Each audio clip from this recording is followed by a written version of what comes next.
Today I'm going to be breaking down 3 of the easiest strategies to use at Townhall 16 in hard mode to 3-star any base. So the first strategy we are going to be jumping in to take a look at is going to be probably one of the easiest air attacks in the game, and that is drag clone. You're basically going to come in with a whole load of dragons, a whole load of clone spells, and you're going to be able to smash through bases. You'll see we've got 10 balloons, 10 dragons, and if we scroll across, we've got 3 clone spells. So that is 9 spell space we are going to be using just on clones, and it's really easy. So let's jump in and I'll break down this strategy. So the first thing you're going to want to identify with this specific strategy is where you're going to enter the base from. Typically, we're going to want to enter from a side where we're going to be able to get lots of value nice and early on, particularly taking down things like scatter shots or multi-target infernos. On this specific base, you'll see the sweepers are causing a little bit of an issue because they are really nicely spread out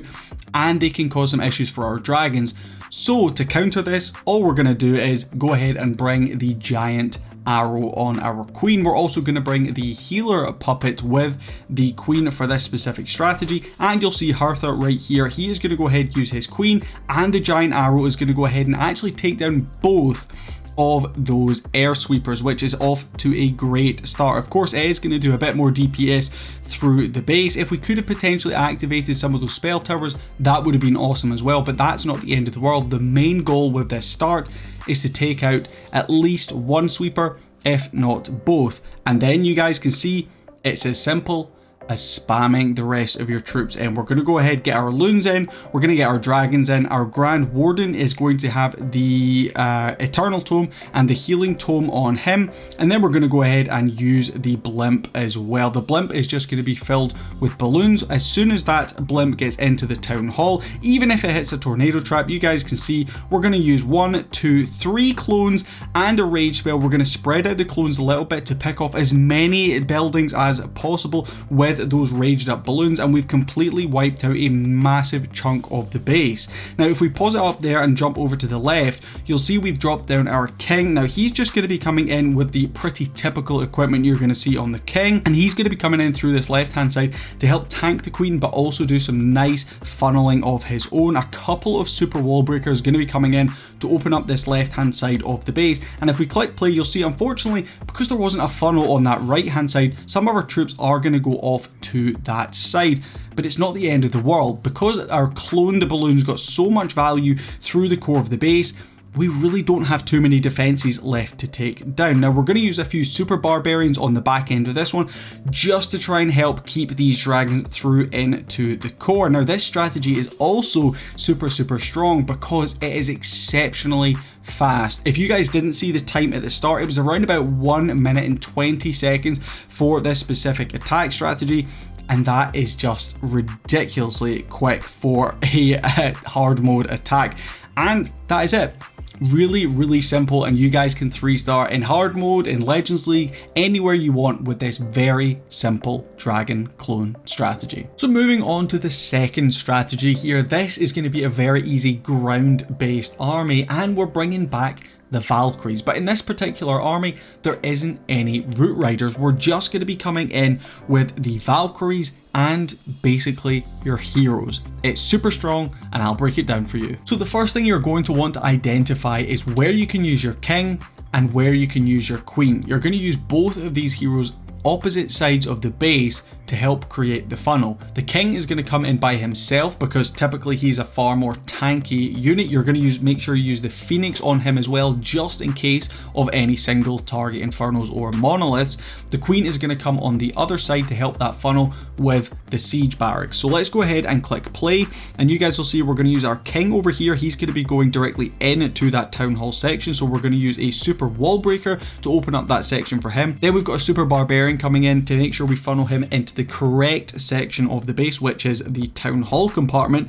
And then you guys will see we've got the queen coming in alongside that siege barracks on the opposite side. We're then going to use another super wall breaker to help open it up, and then we go ahead and spam those Valkyries in. So if we go ahead and pause it right there, king's going to clear that town hall compartment, so we've already secured the first star. Queen's going to be going down that left hand side with the P.E.K.K.A.s, with those wizards and whatever comes out of our siege barracks, and then we've got got all of these Valkyries coming in with some druid troops. Now these druid troops are going to be coming in just to help heal these Valkyries through into the core of the base, and for some extra healing you guys will see we have the healing and eternal tomes on the Grand Warden. So we're going to use a jump spell to open up this first compartment right here for those Valkyries, and as soon as you guys start to see them going down just below green health, you're going to want to go ahead, rage up, and you're going to want to pop your Grand Warden ability. Let them get back up to full HP so you can use another rage through the core of the base. King doing a brilliant job with his ability going off on that right hand side. We've got the Queen over here to that left hand side, and coming out of our siege barracks is actually going to be super minions. Now we're seeing this more and more often because they can come through the back end and do a great job shooting straight over those walls, sniping some of those really key defenses. But right now you guys will see Valkyries absolutely tearing through the core of this base. We actually have a couple of the bears now that of course popped from those druids.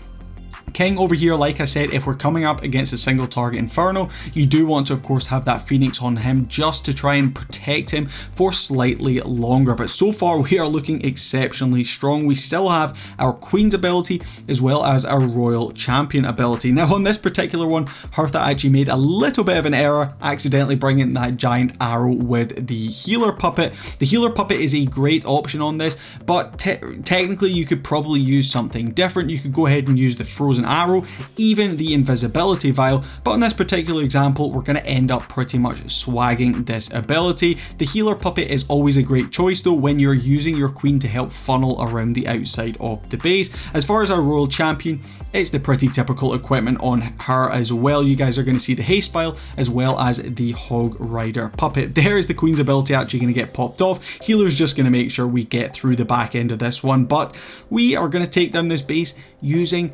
Valkyries, which is brilliant to see them coming right back into the meta, and this is definitely a very strong strategy you guys can use anywhere here in Clash of Clans. And the third and final strategy we're going to be jumping in to take a look at is going to be Super Witches. Yet again, we're seeing another old school troop making a bit of a comeback, and Super Witches are really strong. So let's break it down for you. So this particular example is actually going to feature slightly complex fireball from the Grand Warden, but this is easily achievable if you're able to get the value and make sure you execute it properly. So in this particular example, we're going to be using 2 invisibility spells, and those are going to be to block off specific defenses to make sure our fireball goes to the correct defense. We're then going to use 1 earthquake spell after that. So I'm actually going to go ahead and do half speed just to help break this down. So you can see 1 invisibility spell, 2 invisibility spell, fireball, and then earthquake spell.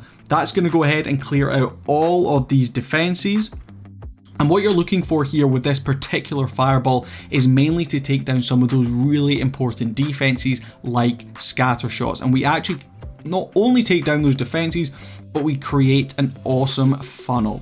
Now on the opposite side, we're going to be funneling here with another siege barracks, which is going to have super minions yet again coming out of it, as well as our Queen, this time using the giant arrow to good effect, using some nice DPS through the core of the base and getting the healer puppet in there straight away. Rage vial going to be the other hero equipment on the Grand Warden because it's really important. We tried to keep these Super Witches raged up and going as fast as possible because they are typically quite a slow troop. We're also going to be bringing in an apprentice warden as well as a couple of druids just to help tank and bring up the HP of our Super Witches as we push through into the core. You'll see a jump spell is going to give us access into the middle of the base, while some of our other troops from our siege barracks and our Queen are going to be doing a nice job around the outside of the base. You'll see the super minions actually coming in, sniping off one of those scatter shots, and then we're going to see our Royal Champion coming through in the back end with a couple of druids actually coming through on her. Yet again, the typical equipment for her, but this base gets absolutely obliterated with this strategy. And if you can get a nice fireball value like we saw at the start, you can push your Super Witches through into the core, then your siege barracks troops with your Queen and Royal Champions slightly further through to the back end. You're going to be able to absolutely crush through bases, and honestly this one was never really within a doubt. As soon as those super witches went into the core of the base, I knew this one was completely crushed. So this particular strategy is slightly harder to do when it comes to Legends League, but in regular wars and hard mode wars, or even hard mode friendly challenges, this is a great option if you can get lots of value from the fireball, because those super witches pack such a punch through the core of any base. So that wraps up my 3 easiest strategies in hard mode here at Townhall 16. If you guys did enjoy this video here at the top level of Clash of Clans and you'd like to see more of these on the Townhall, make sure you go ahead, subscribe down below, leave a like, and let us know in the comments which one of these 3 strategies you think is the absolute easiest. But until the next video, I'll catch you guys later. Peace.